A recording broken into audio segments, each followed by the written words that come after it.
So let's talk how to pose your action figures. Now, in the past, I've already posted several videos on how to pose your action figures. And you're welcome to watch those as well, but I thought I'd make a video that's sort of like a crash course on how to pose your action figures. Sort of something like a how to pose your action figures 101 type of video. And where I share all basic ideas on how to pose the action figures. If you want to move out of sort of plain vanilla poses and move on to more epic poses for your display or diorama, well, you're in the right video. Now, if you have an action figure or several action figures lying around while you're watching this video, you might want to grab them now so that you can apply and sort of practice and do the tips I share in this video on the fly and apply them immediately with your action figures. So let's get started and get these plain vanilla poses out of the way. The first tip I always tell those who ask me about how I pose action figures is, number one, you have to have some form of inspiration. Okay, you have to have an idea of how you want your figure to look like. It may come from you, from yourself, from your own creative genes. But for me, if you ask me, my favorite source of inspiration are comic books. I mean, before I started collecting toys, or after my first phase of collecting toys, I went into comic books. I mean, I love Marvel Comics, and these were the comic books such as the X-Men. I really love how comic book characters were drawn, and this is my main source of inspiration on how I pose my action figures. Sure, you can go to the movies, you can watch DVDs, or watch on Netflix and just watch how the characters move in live action, or you can watch anime, you can watch cartoons, manga, read manga, or other forms of inspiration is fine. Now, my favorite comic books to really get inspiration from are the ones drawn by Jim Lee. I'm sure everybody has their own favorite comic book artist. You don't have to follow my advice with Jim Lee. You can take any particular comic book artist for that matter. But for me, a personal favorite has always been Jim Lee. I love the poses that he got his when he drew the characters in. If you notice during my reviews, I do copy a lot of of these poses and I base them from inspiration from the Jim Lee comic books, Jim Lee illustrated comic books. I mean, this is not the be all and end all. You can go follow Todd McFarlane or anything. You can get inspiration from several comic book illustrators, which is great, because everyone has their own style. But for me, these are my favorite, and I thought I'd share them with you guys. So, all right, number two, you have to know the character. I mean, what's the character like? If you've no idea who the character is, get some research. Try to see what kind of moves the character does or how he's always depicted. For instance, you have somebody like Spider-Man, okay? And this is the action figure you got. You got a thwipping hand and a fist, and you think, okay, I'm just going to pose him like this about the thwip. Well, that's all well and good, but you have to, if you research, that he's a character that loves to leap and bounce and, spring out of nowhere just like a spider. Like, he's always crouching and he's ready to spring into action. So you can get him into a pose where he's actually like a spider about to just pounce and leap and take on the bad guys. Or, yeah, it's like he's on the wall. Or if you want him swinging around, maybe you can just go like this and just have him swinging around. Okay, that's fine. You can do that. But you have to realize how he does it in the comic books or in the cartoons. So you could do something like this. Just use all the available joints that you have. And that way, the pose is a little bit more dynamic. Like that. And he's like leaping into action. Wolverine, now he's berserker and he's just with the claws. He's the whole deal about this guy's poses is always with the claws. So you can have him pose like this, like, what's up, bub? Like that. But you could do better, right? He's kind of pug-sized and he's always ready to charge. So you put him in a charging pose. Like try to imagine yourself. Sometimes it helps if you try to do it yourself. If you try to, do the pose on your own, just, play around with it and try and see how your leg's going to move or your arm's going to look like if it's positioned this way and that way. So make him a little bit more feral, like an animal. You crouch him down like that, have the claws sort of way back here, just ready to slice and dice. And that way you can have a more dynamic looking Wolverine, a more menacing looking Wolverine, rather than just having the claws out. Okay. Number 3. Your pose must have a story to tell. The pose has to evoke some form of emotion or what's going on with the character. For instance, Colossus, you want to pose him in a punching pose, or he's striking a pose, ready for battle. So it has to have a story to it, like this in this pose. I have him looking out somewhere and his left uppercut is just cocked and ready to go, and he's just swinging his other arm just to get some momentum. And I can imagine him like preparing to, maybe the Juggernaut is coming at him and he's ready to brace himself, or maybe some Marauders are coming, so he's just really preparing himself for that onslaught, and he's cocked his fist and he's about to unleash that super punch. Like that. So you gotta have some form of story. You have to imagine the action figure or the character in a situation where he's rendering this pose, right? Instead of just having him standing up and just flexing his muscles like that. That's all well and good too. I mean, that's pretty good, but if you want some dynamism in your display, you want to have him like just about ready to pummel somebody. So I think this would be my pose for Colossus.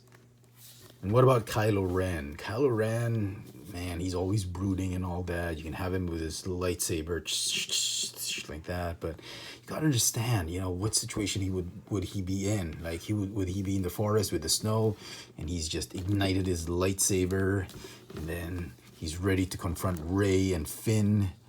So, the emotion has to show, and within the context of the story that you're looking at. So he's just unleashed his lightsaber like that, and he's like crouched and just ready to go at it. So that way, I think that's a better pose than just him standing up with his lightsaber. All right, and number 4. This is probably one of the more important tips that I'm going to share with you, and that is you have to exaggerate poses like how it is in the comic books. For instance, a standing position like Dr. Doom. I always love to use Dr. Doom when demonstrating how to exaggerate poses. So he's always like brooding, or he's always like reveling in his power, like, Reed Richards, I'm better than you, now I have the Infinity Gauntlet, like that, something like that. But so this is a cool pose, right? I mean, you can have him in this position, but I think a more dynamic pose would be just exaggerate and just see how much power he has. Like, what I would do is I would just bend the character or arc him back, and then just like he literally just got the Infinity Gauntlet and he's like absolute power. So you could just get him like that, and maybe put him on a stand, and then raise the hand, and then be like that. So that. So this position, this pose, I mean, shows so much more emotion. It's that him, he's almost levitating on the ground, and he's absorbed so much energy, and he's out to do the Avengers out to get revenge on the Fantastic Four, rather than just a standing pose. Okay. Another one I like to use as an example is Optimus Prime. So normally people would love to pose Optimus Prime, very regal. He's surveying the battlefield, and Megatron must be stopped. He's always like, yeah, that's all well and good. Okay, that's great. This is, he's pretty cool looking, very regal, very Optimus Prime-y. I'm just kidding. But, sometimes, he always has to be battle ready, and I'd always like to pose him in a more exaggerated pose, like this. Like he could be on a mountaintop or on a hill surveying the battle. So You just have him pose like that, like, Megatron, you will not succeed. Autobots, stop the Decepticons. You can have him pose like that too. So that's a little bit more dynamic pose. There's a little bit more emotion being conveyed to the spectator. Or sometimes a lot of people just want Optimus Prime about to shoot Starscream or some of the Decepticons, and they pose him like that. That's all well and good. That's pretty good. But you have to imagine Optimus Prime in the heat of battle. He's running towards danger. He's about to destroy all the Decepticons all on his own. So, you know, why don't you pose him in a more emotional stance, or like a forceful stance? Decepticons, retreat now, or the Autobots will defeat you. Or I have him standing like this. I have a lot of my Transformers posed this way.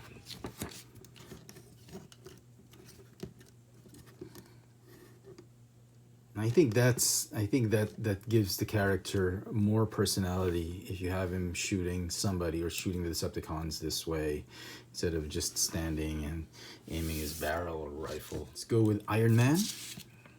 Now he's a classic example. Everybody wants us to show him firing his repulsors, like, yeah, okay, that's all cool, well done, it's all good.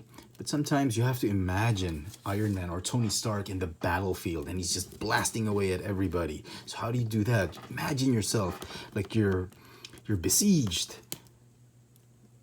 like the Hydra agents, or agents of the AIM soldiers, they're everywhere, and he's all alone. He's the only one left in the Avengers to save the Earth from impending doom. So he would be blasting his way through that horde of soldiers. So you gotta imagine the emotion. You gotta imagine how he would blast his way, and he would plant himself firmly on the ground, and then he would just charge up all those repulsors, and then like that. Yeah. Or you could have him in a charging pose or in a flight pose, something like that. That way you can achieve more of how Iron Man would be in battle. I always like to pose them like in a straddle stance, and he's just blasting away. This is one of my favorite pose, and everybody knows this one as the FX France pose. This way, this exaggerated movement, extra bit of exaggerated movement, gives it a little bit more flavor. Look at that. Let's go with the Black Widow. Now, the Black Widow, I think, is one of the more difficult ones to pose, and I've seen a lot of collectors just pose her with shooting those stingers. Okay, that's pretty cool. Or she's just like standing and just being all quiet and being a spy, an Avenger. Okay, that's all good. But if you want to put her in an action, try to imagine what Natasha would be doing in battle. She would be leaping. She would be leaping into battle, just helping out with the Avengers, blast away at Thanos and everybody else. So I would just position her like this, like in the heat of battle, just much like Tony. She is just firing away at everybody, at all the bad guys here and there, and she would just like that. And by doing this, you're not only changing the emotion of the character, you are adding that bit of story on what the character is doing on the battlefield. And I think it's important to have all the elements present when you're trying to envision the character or what the character could be doing. I mean, how about that? I mean, that beats standing up and shooting those stingers anytime. I mean, look at that. There's so much emotion going on with the characters. They're in the heat of battle, and there must be a story being conveyed, and you exaggerate that and you come up with a very, very epic pose. All right, and number 5. This is a subtopic that I wasn't able to discuss in that series of how to pose videos that I posted ages ago. Now that I'm doing this, I thought I'd squeeze this one in and slide it in. And it's the topic of how to pose or different kinds of poses for male and female action figures. Now, it may seem a little bit common sense for a lot of people, like, yeah, of course it's a female figure, you have to pose it in some way, and male figures, you have to pose it in one way. Yeah, that's all well and good, but sometimes collectors can be stumped on how to pose actually male and female figures. Now, for instance, a male figure, you know, usually you pose it in a very wide stance, right? Like a squarish stance, because masculine, muscular, and, you know, for instance, Cyclops. Normally I'd have him in a standing pose, yeah, but again, going through our rules, you gotta exaggerate, you gotta tell a story, so you could probably pose him this way, and he's just firing at Apocalypse, he's just firing an optic blast at Apocalypse. Okay, and that way I think that's a little bit better than just have him standing up. Now for a female figure, for instance Storm, it's, you know, you could pose her this way, probably something that Storm might do, but normally, you know, if you do your research, she is a goddess, she controls the weather, so she has to be sort of in a flying pose or a gliding pose. And female characters, when you try to pose them, usually they're a bit more fluid. The pose that they're in, usually, even if it's just standing or if it's flying, it has to be a little bit more fluid, like this. If you want to exaggerate a little bit more on the pose, she's sending down hail and lightning. And if you notice the difference between the male and the female figures, this one's a more squarish look, it's the wider stance. Female figures are more, you put them in a more narrow stance, and they complement each other. It's a little bit like, it's a lot smoother and a little bit more flowing stance, rather than this one, which is just like a barricade and just very strong personality. And you can see the difference between that. Here's another example, the female character. As you can see, it's a very narrow pose, very slender type of pose. It's not as squarish as the one here. Now, flight poses for male characters. Female characters, they're a lot easy to put in a flight pose because it's so easy to put them in a very smooth, sort of curving flight pose, and it just works so well. For instance, Rogue, you know that she's a flyer, she can fly, and she's a very strong character, and yet she shows a lot of that femininity when she's depicted in a flight pose. Now, what about characters that you need to pose in a flight pose? Now, how do you differentiate the male character from the female? So you could always go like this, you know, I need to be flying, but then putting the rules that we have, you gotta exaggerate. So if you want Cap fly, you could do the same as Rogue, but you can put him in a wider type of flight stance like this. And that way you can see just a lot of personality going on like this if you just have him flying this way. It's a wider stance, literally very similar flight poses, but just having an understanding of a masculine pose versus a feminine pose can really change the diorama or your display. And finally, my last bit of advice is really to just have fun and go wild with your poses. There is no right or wrong on how to pose your action figures. What's important is you are happy with the toys you are posing, that you are enjoying your hobby. And I think that's the most important thing, best takeaway I can give you from all this. So get to your action figures and start posing them.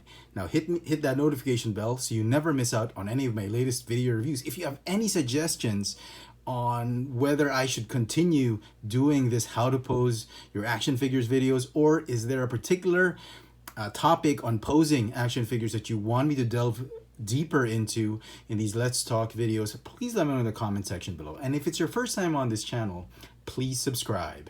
This has been my discussion or tutorial on how to pose your action figures. Thanks for watching.